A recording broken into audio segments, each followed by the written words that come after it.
Well, thank you so much for listening and watching Abaguse Global Radio.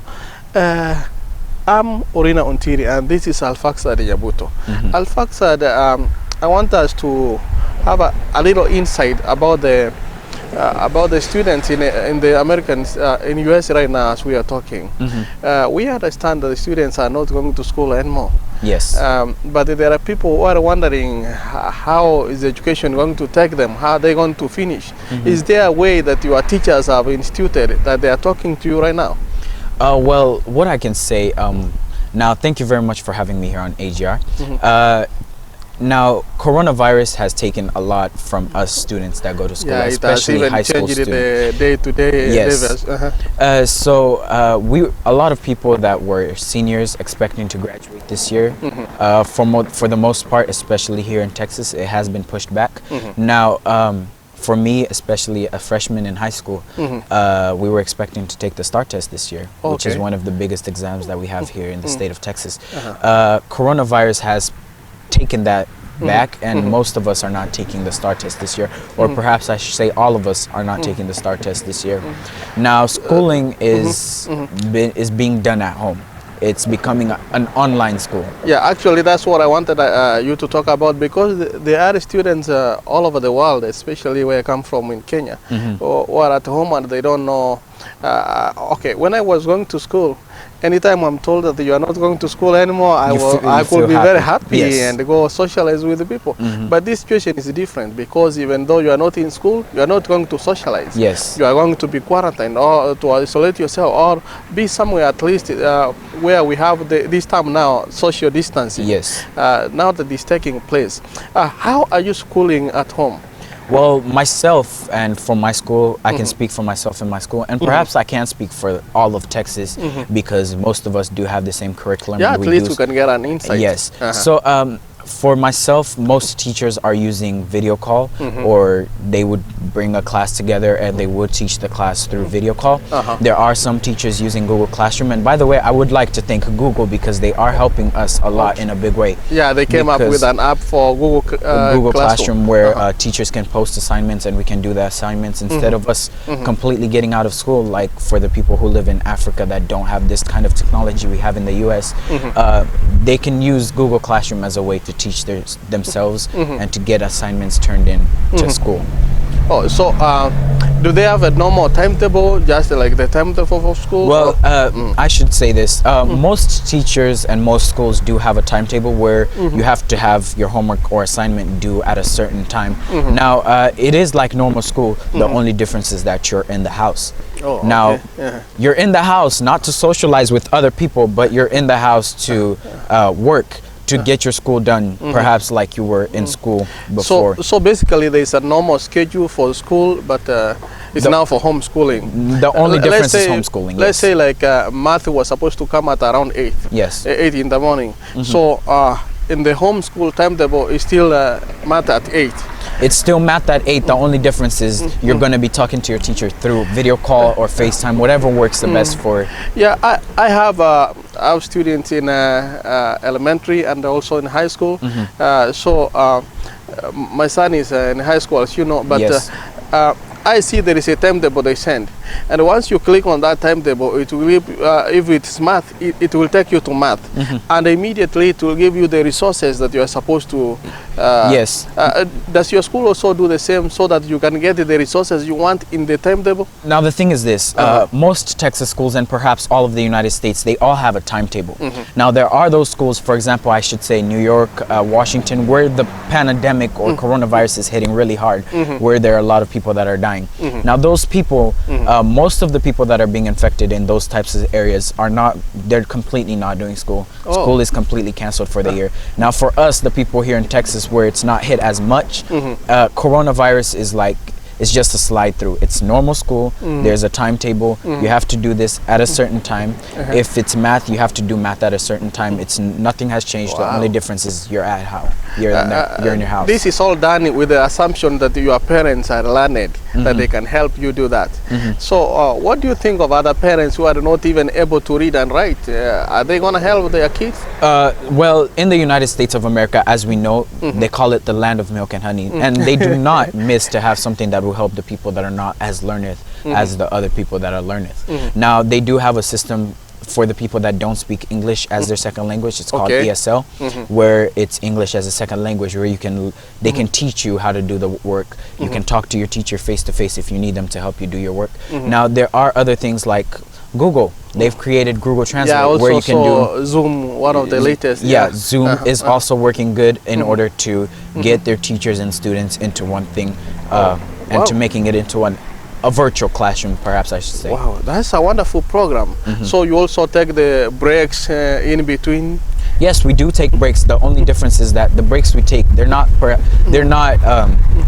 as short as the ones we would normally have in the do you extend now that you're at home? Now that I'm at home, I can't say that I do extend like 20 minutes. I'll go in my bed, I'll sleep a little bit, but I can't say that it's not such serious like when you're at school. It's not as serious as I am as whenever I'm at school. And another point, I don't know, there are people who don't have the gadgets, the tools to use. Yes. Maybe you don't have a computer for technology side things. Do they provide such resources? Yes. Now, before I get into that point, I should say that we're very privileged to have all these resources that we do have here in America. I was in Kenya last year, and most of my cousins, they don't have the same resources that I have. I had a cell phone. My cousin has a button phone where they're like, if you would leave me this, man, I would remember when I got my first. I would be very glad. I now, was almost 25 when I got my first one, and I was in college.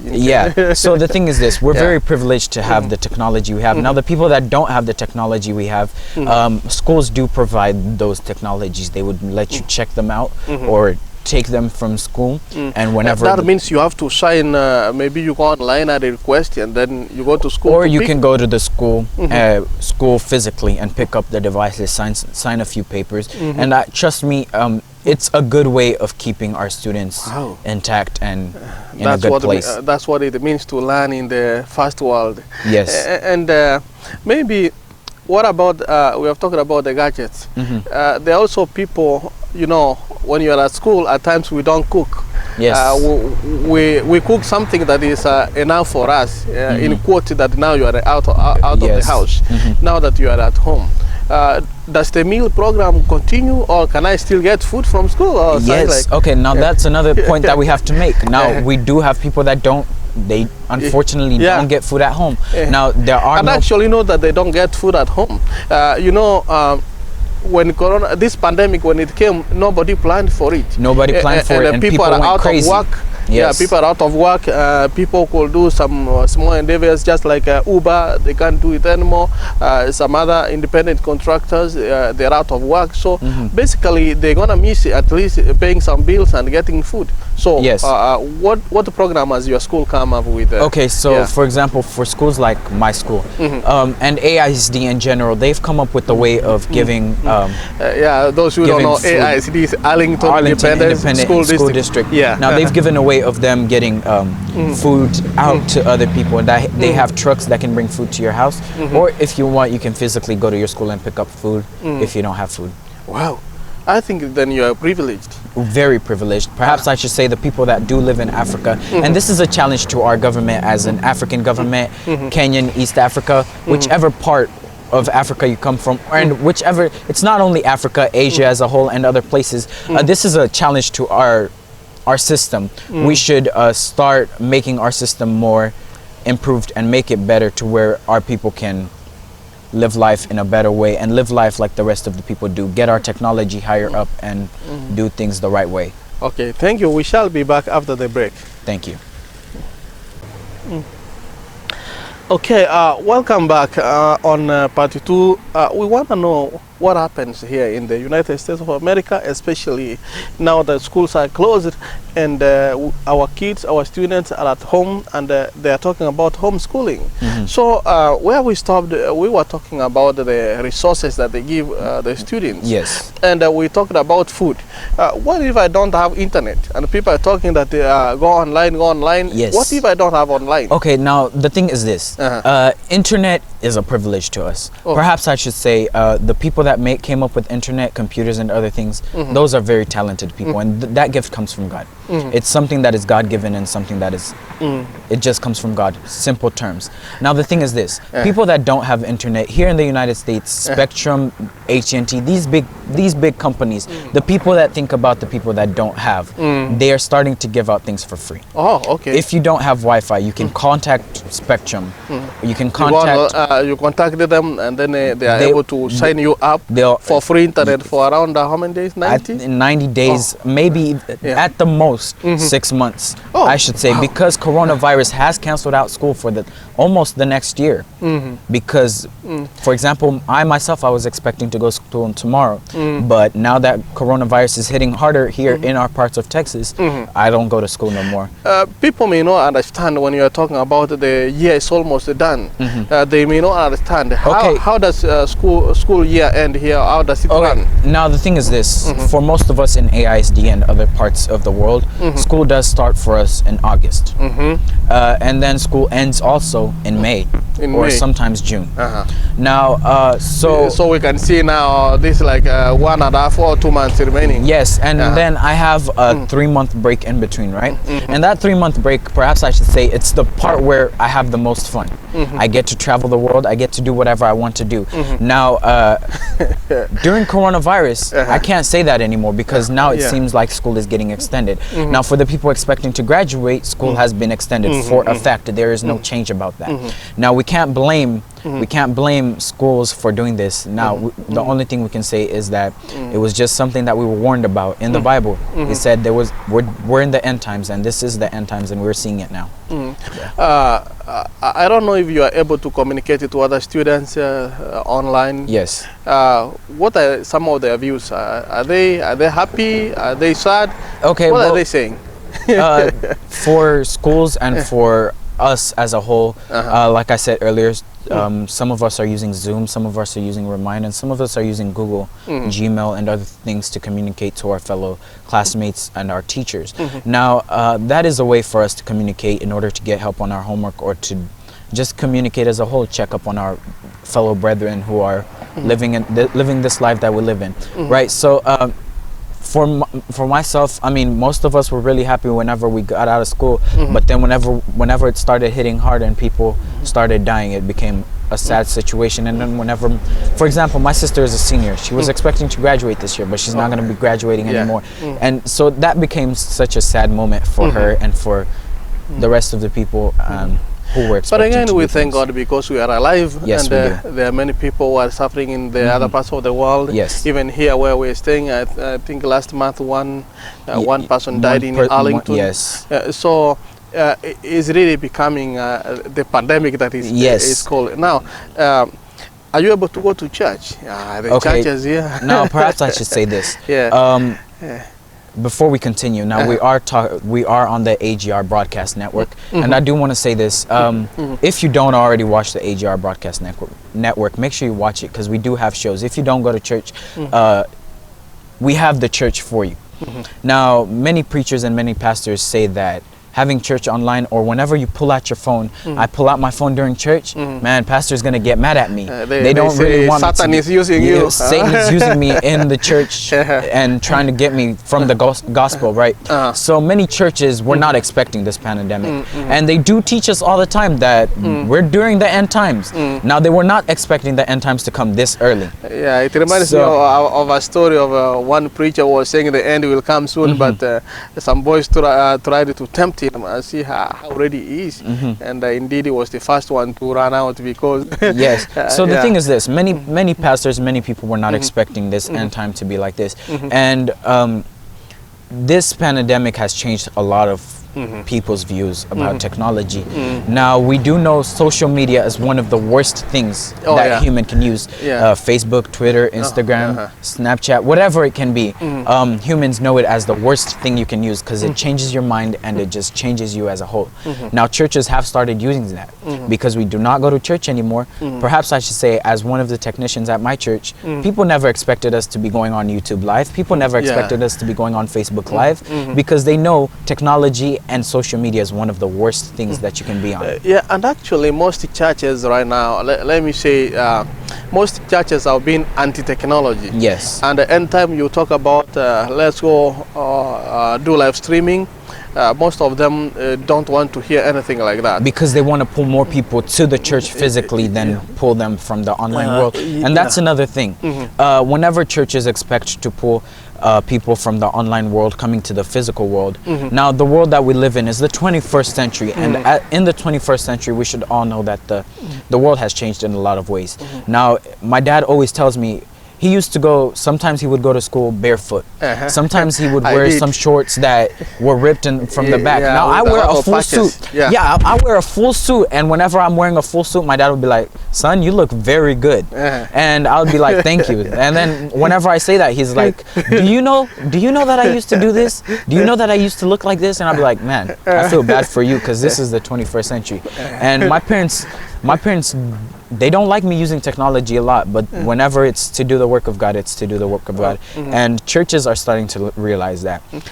Reaching people through the online world is actually sometimes better than reaching people through the physical world, because people sometimes do come to church just to physically talk other than to actually listen to the gospel. You know what, another thing I've realized, it's about the concentration of the mind.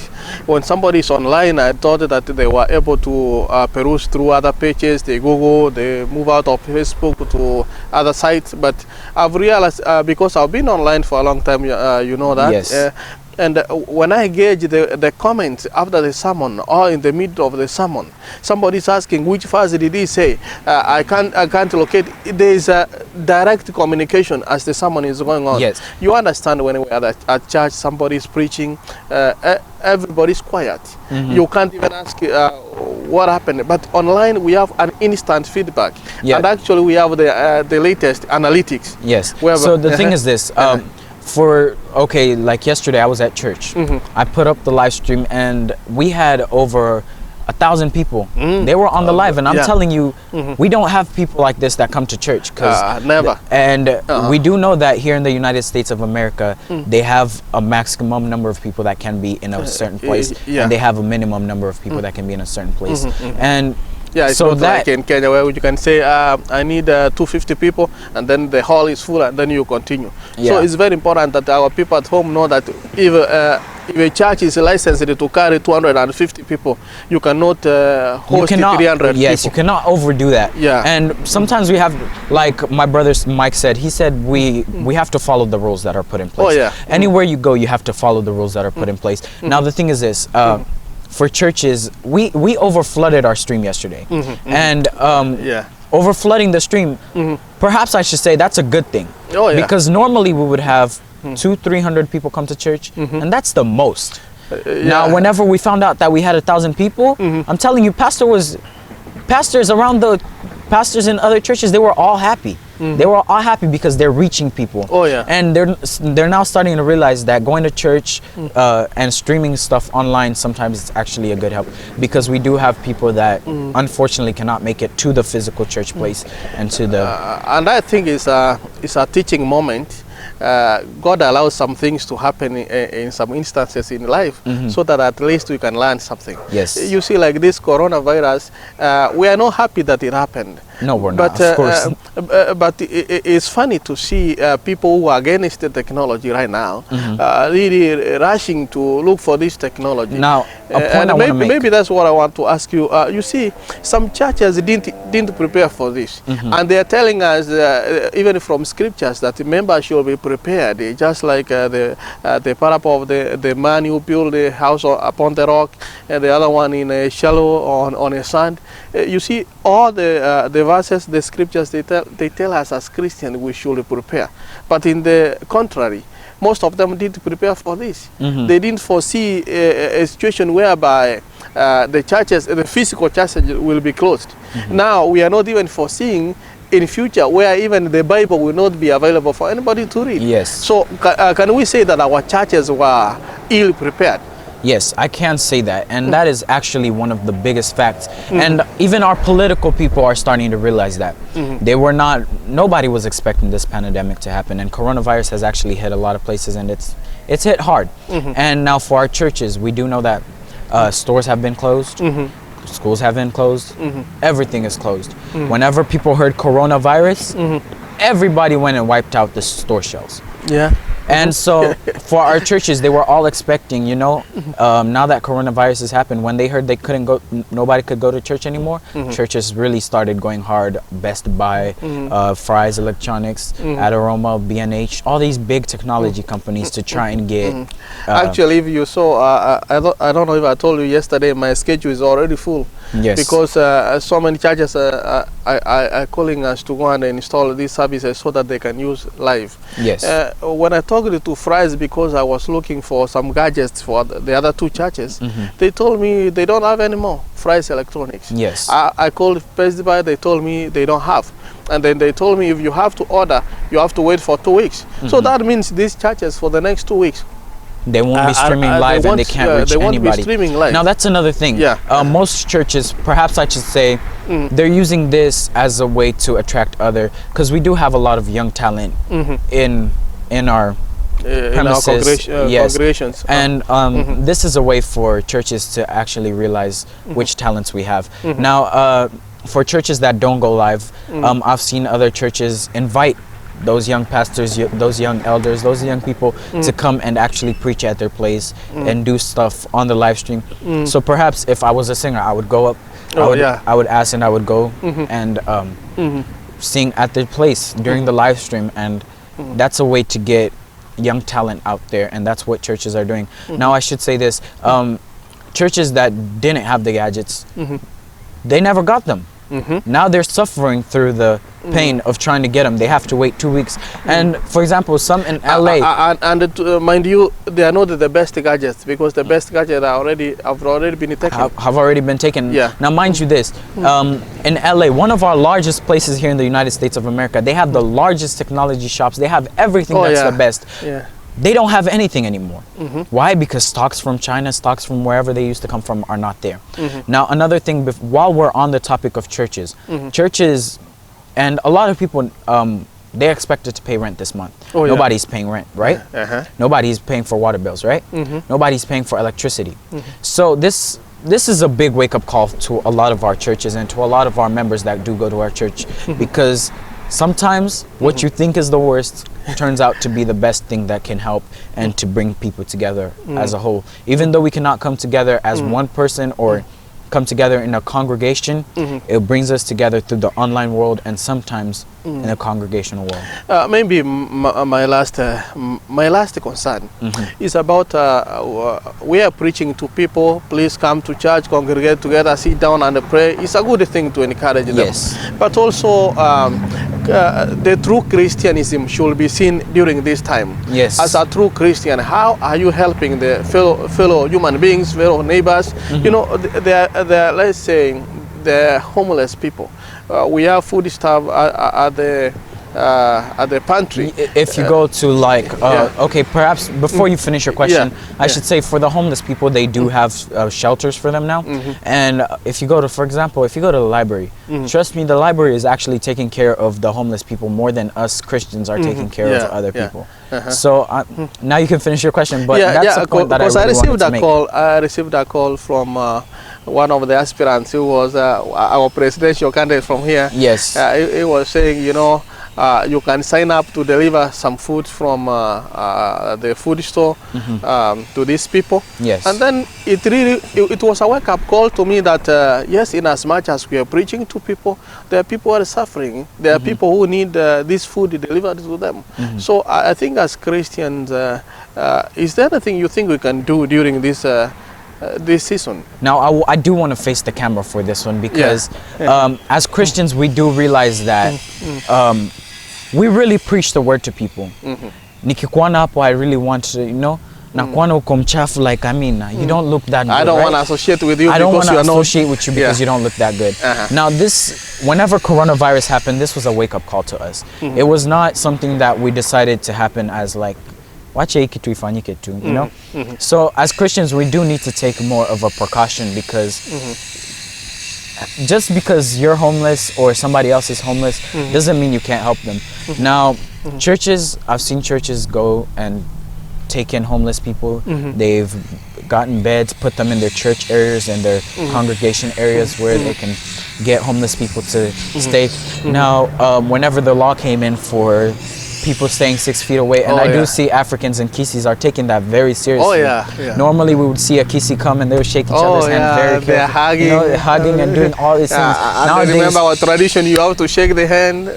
So no more. So squeezy now you do. Like the other day I was listening to our radio station AGR, and one of our presenters Laban, he goes, Wakisi wameanza kusalimiana na miguu siku hizi. Ama wanaenda kwa fence wanasalimiana hivi tu. Now wakati law likuje eti you have to stay 6 feet apart. Now right now we're not staying 6 feet apart, but when the law came in, a lot of churches felt devastated. They had to do something higher in order to help the people that don't have what they have. So now the thing I can say is this. Sometimes, yes, you're homeless, but sometimes you also have to take care of yourself in a good way. You have to follow the government laws. Yes, you fell from the laws, but you also have to you have to try and get yourself back into the I was reading the book of Titus chapter 3 verse 1. It was saying that we should obey the authorities. We must. In fact, it's not optional. As God's people, we should obey the authority. I saw some churches in Bungoma, in Kenya, some priests. They're still preaching to people, and they really don't care. And I like what the CS, the minister said.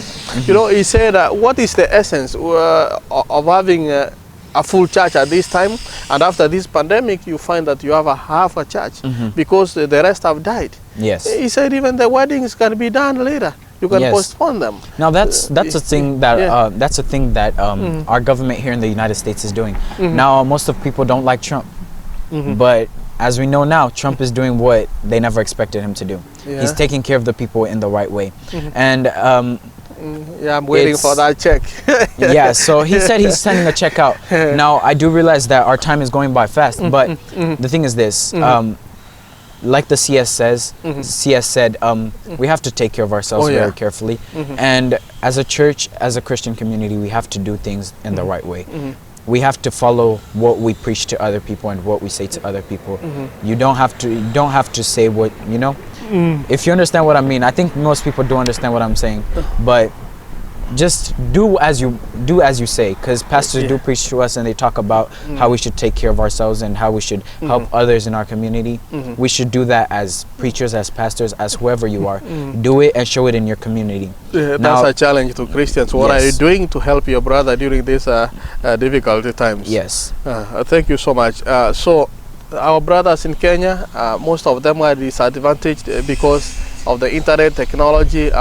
The students, I don't know if they have any way of helping them at this point, but maybe in our next program we'll be able to know from our presenters in Kenya how the government is taking care of the education needs right now. And finally, I know we have talked much. What is your final word to our Kenyan people? Because right now I saw people running, others are saying, you know, I can't do without going to the market. So what's your final word to that? Now, my final word to our Kenyan people. I'm Kenyan. I live in the United States of America, and I do say that I'm privileged. It's not something that I can hide, and it's not something that I have to tell people. It's something that you can see with your own eyes, with your God-given eyes. I'm very privileged, but I can say this. What our police are doing to our people in Kenya is not the right thing that they should be doing. Now, yes, people should take precaution, stay inside, but I can say this, beating people and having your brutality on people, especially in Nairobi. I saw a video yesterday, somebody's getting beat. And I can't say this, and this goes directly to the government. I'm very young, but I do understand that sometimes the Bible says you can hit, but sometimes you can't hit that hard because it's going to hurt. So I think we should take precaution with what we do and listen to what our laws are saying. If we want to be a great government, a great country, we have to do as what our upperclassmen are saying and what they're doing. Thank you so much. Now that Arphaxad has talked to the government, I'm going to talk to the Mwananchi.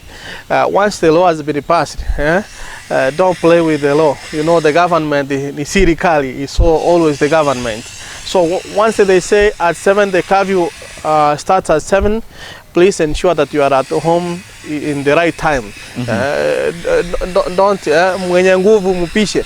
So don't rub shoulders with the government saying that, you know, I'm gonna see what they do. No, it's not about the government. It's about your health. It's about your health and your protection. Yeah, and finally, if I've been in contact with somebody who is sick, maybe I've been in contact with people who have coronavirus. If I care for my family, I will not take this infection to them. Yes. So it is prudent, it is wise for me to step aside from them and tell them they will understand that this duration of 14 days, we will be able to determine whether I have the virus or not. So now the thing is this, my last word, and I promise this is my last word. Okay. Make sure you wash your hands very clearly. Yeah. Now, I do understand that sometimes our Kenyan government does not use the CDC as a source, but they're going to start having to use it. And this is a challenge to all the people that are in parliament. They do promise us a lot of things, but some of the things they've promised us, they've not done. You have to start using other sources outside of yourselves. And using the CDC is actually one of the sources I want them to use, because the CDC is already trying to figure out a way to do it. Now in Kenya, they say that they're going to deal with it by themselves, but trust me, it's not going to work if you deal with it by yourselves. You have to work with other people. Thank you so much. Yes, so I think we should work together as a government and as a people. Wash your hands all the time. Keep yourself clean. And keep your distance. Keep your distance. You won't get coronavirus after that. So yeah, thank you very much for thank you so much for that information. My listener, my viewer, it's my hope that you have been blessed and at least you got something out of our discussion. In case we didn't tackle the area that you wanted, keep on commenting. Maybe in our future, in our next program, we will feature it. Now my question is, the government of United States has cooperated so many sectors, especially the private sector, to help its citizens. What if the Kenyan government could give a stimulus check to some individuals, to some businesses? What if the government could cater for students and say, oh, okay, let me give you free internet so that you can research and do your work from home? What has the Kenyan government for its people? Orina Ontiri, Abagushe Global Radio.